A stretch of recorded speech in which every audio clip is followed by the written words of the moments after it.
True Health Tuesdays, I would love to do on Tuesdays, but Wednesdays, I'm in Huntington Beach every Monday and Tuesday, and I'm in our clinic in Tijuana, Mexico every Wednesday and Thursday. So Tuesday nights, I've got to get up real early, about 4 o'clock in the morning on Wednesday to go. So I've now arranged my schedule so I can do True Health Tuesdays on a Friday. I just never changed the name because True Health Fridays doesn't sound really good.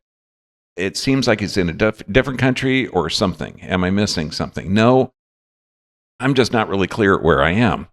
So I've got a clinic in Huntington Beach. I've got a clinic in Mexico, and I'm in Bangkok, Thailand 3 times a year, doing everything I can to change lives over there.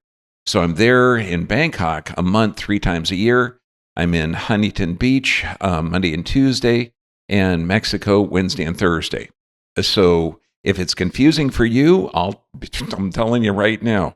Okay, 3 practices in 3 different countries. I wouldn't recommend it to anyone else.